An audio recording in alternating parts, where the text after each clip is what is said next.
Tax قوانین پر عمل نہ ہوا تو اضافی ٹیکس لگانے پڑیں گے۔ 500 ارب روپے کے اضافی ٹیکس لگانے پر مجبور ہو سکتے ہیں۔ وزیر خزانہ محمد اورنگزیب کی پوسٹ بجٹ پریس کانفرنس، بولے حکومت ہر ریلیف قرض لے کر دے رہی ہے، 2 کروڑ نوکریاں دینے کا نہیں کہہ سکتا۔ 7,000 میں سے 4,000 ٹیرف لائنز صفر کر دی۔ ٹیرف لائن صفر ہونے سے برآمدات بڑھیں گی۔ بجلی بلوں پر کوئی اضافی سرچارج نہیں لگایا جا رہا۔ تنخواہ داروں کو جتنا ریلیف دے سکتے تھے وہ دیا ہے۔ چیئرمین سینٹ اور اسپیکر قومی اسمبلی کی تنخواہ 21 لاکھ کیوں ہوئی؟ وزیر خزانہ نے 9 سال سے تنخواہ نہ بڑھنا بڑے اضافے کی وجہ قرار دے دیا۔ محمد اورنگزیب نے کہا ہر سال مہنگائی اوسطاً 6% کی شرح سے بڑھی۔ اگر تنخواہ بتدریج بڑھتی رہتی تو اچانک بڑا اضافہ نہ کرنا پڑتا۔ ایاز صادق اور یوسف رضا گیلانی کی تنخواہ 2.5 لاکھ سے 21 لاکھ کی گئی تھی۔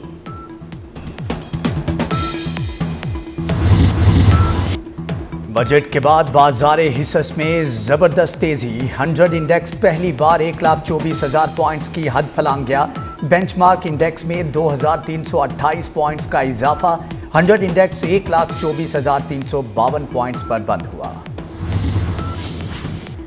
وزیر اعظم شہباز شریف سٹاک مارکیٹ کی بلند ترین سطح پر مطمئن، کہتے ہیں مارکیٹ میں تیزی سرمایہ کاروں کا بجٹ پر اعتماد کا اظہار ہے۔ ڈیفالٹ کے دہانے سے واپسی اور ترقی کا سفر معجزہ ہے۔ بجٹ میں عام آدمی پر ٹیکس کا بوجھ نہیں ڈالا۔ وزیر اعظم سے وفاقی وزیر چودھری صالح حسین کی قیادت میں مسلم لیگ کاف کے وفد کی ملاقات۔ وفد نے بجٹ پر شہباز شریف کو خراج تحسین پیش کیا۔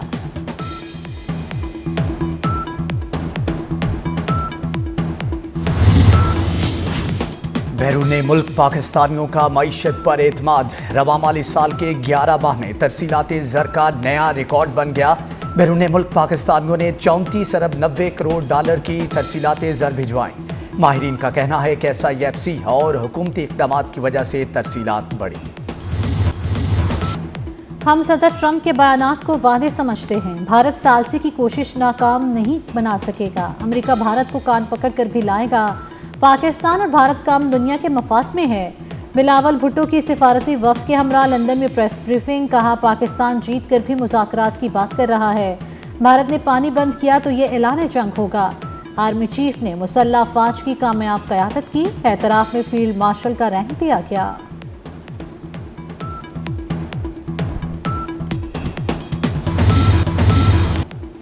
پاکستانی پارلیمانی وفد کے کامیاب دورے امریکہ کے مثبت نتائج آنے لگے۔ ٹرمپ اپنے دور میں مسئلہ کشمیر حل کر سکیں گے، امریکی محکمہ خارجہ نے امید ظاہر کر دی۔ ترجمان امریکی محکمہ خارجہ ٹیمی بروس نے کہا کہ صدر ٹرمپ کے ذہن میں کیا ہے اس پر بات نہیں کر سکتی۔ صدر ٹرمپ کا ہر قدم جنگ اور اختلافات ختم کرنا ہے۔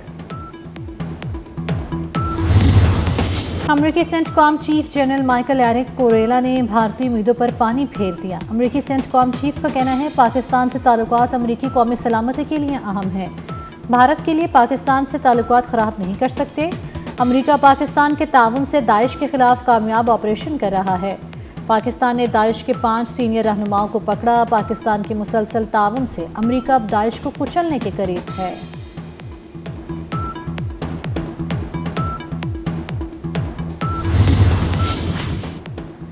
وزیر خارجہ اسحاق ڈار سے برطانوی ہائی کمشنر جین میریٹ کی ملاقات۔ پاک برطانیہ تعلقات، علاقائی اور عالمی امور پر گفتگو۔ ترجمان دفتر خارجہ کے مطابق ملاقات میں سلامتی کونسل میں تعاون پر بھی بات چیت ہوئی۔ پاکستان اور برطانیہ کا کثیر الجہتی فورمز پر تعاون مضبوط بنانے پر اتفاق۔ وزیر اعظم شہباز شریف کل سے UAE کا سرکاری دورہ کریں گے۔ نائب وزیر اعظم، وفاقی وزراء اور دیگر سینئر حکام شامل ہوں گے۔ وزیر اعظم کی اماراتی صدر محمد بن زاید ال نہیان سے ملاقات ہوگی۔ 2 طرفہ تعلقات، علاقائی اور عالمی امور پر تبادلہ خیال ہوگا۔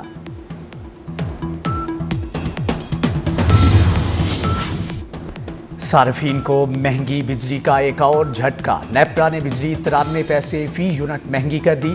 فیول پرائس ایڈجسٹمنٹ کی مد میں اضافہ کیا گیا۔ اپریل کی فیول پرائس ایڈجسٹمنٹ جون کے بلوں میں وصول کی جائے گی۔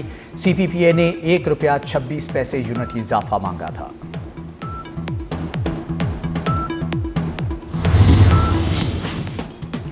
تاریخ تبدیل، پنجاب کا بجٹ 13 نہیں 16 جون کو پیش کیا جائے گا۔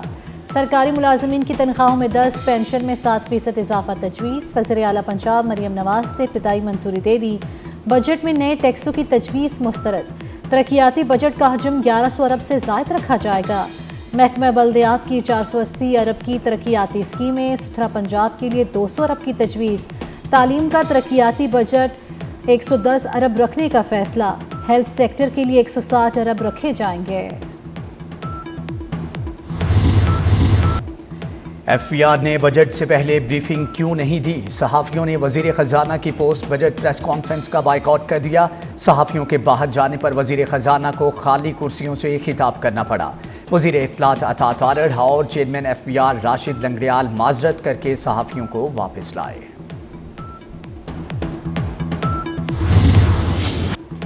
این ایف سی ایوارڈز کے لیے اجلاس کب ہوگا؟ وزیر خزانہ محمد اورنگزیب نے تاریخ دے دی۔ کہا کہ این ایف سی ایوارڈز کے لیے اجلاس اگست میں ہوگا۔ اگست سے پہلے بھی معاملات آگے بڑھ سکتے ہیں۔ یقین دہانی کرائی کہ صوبوں کی مشاورت کے بغیر کچھ نہیں ہوگا۔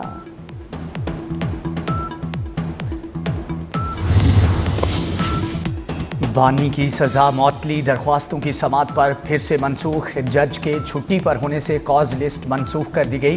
توشہ خانہ 2 کیس کی سماعت میں 1 جولائی تک ملتوی۔ بانی پی ٹی آئی کے پولیگرافک ٹیسٹ کی درخواست مسترد۔ انسداد دہشت گردی عدالت کے جج منظر علی گل نے فیصلہ سنایا۔ تمام ادارے ایک دوسرے کی استعداد کار سے بھرپور فائدہ اٹھائیں، عوام کے لیے آسانیاں پیدا کریں۔ وزیر داخلہ محسن نقوی کی ہدایت۔ کہا انفارمیشن اور ڈیٹا کا بروقت تبادلہ انتہائی اہم ہے۔ مختلف اداروں کے بیرون ملک سفارت خانوں میں تعینات افسران معاونت فراہم کر سکتے ہیں۔ تمام اداروں کی انفرادی قوت سے بھرپور استفادہ کرنا ہوگا۔ وزارت داخلہ کے تمام ذیلی اداروں کے درمیان باہمی تعاون کو بڑھانے کا فیصلہ۔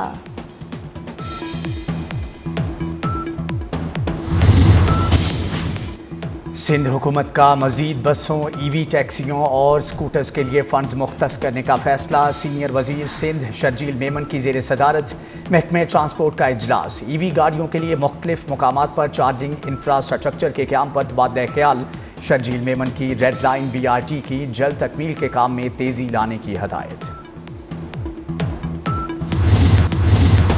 ملک بھر میں ہیٹ ویو جاری، سورج دن بھر آگ برساتا رہا۔ بھکر اور جیکب آباد میں درجہ حرارت 49 ڈگری سینٹی گریڈ تک جا پہنچا۔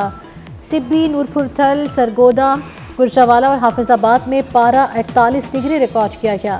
اسلام آباد، لاہور، کراچی سمیت دیگر بڑے شہر بھی جھلستے رہے۔ محکمہ موسمیات کے مطابق گرمی کی شدت مزید بڑھے گی۔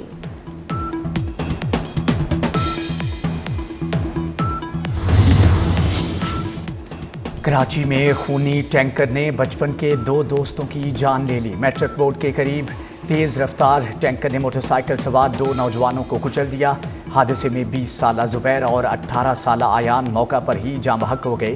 پولیس نے موقع پر پہنچ کر ڈرائیور کو گرفتار کر لیا۔ کراچی میں رواں سال اب تک ٹریفک حادثات میں مرنے والوں کی تعداد 400 سے تجاوز ہو گئی۔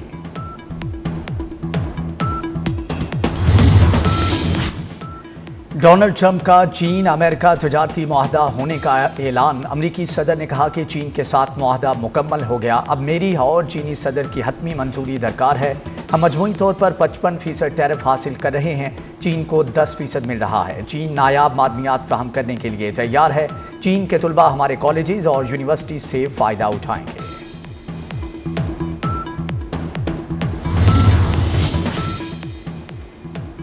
امریکی شہر لاس اینجلس میں امیگریشن پالیسیز کے خلاف مظاہرے۔ شہر کے مرکزی علاقے میں کرفیو نافذ کر دیا گیا۔ رات 8 بجے سے صبح 6 بجے تک کرفیو نافذ رہے گا۔ امریکی پولیس کے مطابق مزید 197 افراد کو گرفتار کیا گیا۔ کرفیو آئندہ چند روز تک جاری رہنے کا امکان۔ میئر لاس اینجلس کا ٹرمپ انتظامیہ سے چھاپے ختم کرنے کا مطالبہ۔ ورلڈ ٹیسٹ چیمپئن شپ کا فائنل، آسٹریلیا اور جنوبی افریقہ آمنے سامنے۔ آسٹریلیا کی ٹیم پہلے اننگز میں 212 رنز پر آؤٹ ہو گئی۔ ویبسٹر 72 اور اسٹیو سمتھ 66 رنز بنا کر نمایاں رہے۔ جنوبی افریقہ کی بیٹنگ جاری۔ قومی کرکٹرز کو مختلف لیگز کے لیے این او سی جاری۔ بابر اعظم کو بگ بیش لیگ کے لیے این او سی مل گیا۔ شاہین آفریدی اور محمد رضوان کو بھی این او سی جاری۔ فاسٹ بالر محمد عامر، شان مسعود، حسن علی، محمد عباس اور محمد نواز کو بھی پروانہ مل گیا۔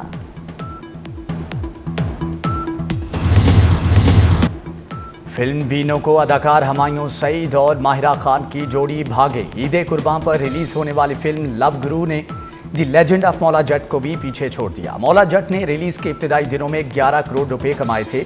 لو گرو نے پہلے ہفتے میں 12 کروڑ کا بزنس کر لیا۔ دنیا بھر سے مجموعی طور پر فلم نے 28 کروڑ روپے سمیٹ لیے۔ اور باوقار اور کرشماتی شخصیت کے مالک اداکار سنتوش کمار کو مداحوں سے بچھڑے 43 برس بیت گئے۔ پاکستان کی پہلی سلور جوبلی فلم دو آنسو کے ہیرو تھے۔ سنتوش کمار نے زیادہ تر کام اپنی بیوی صبیحہ خانم کے ساتھ کیا۔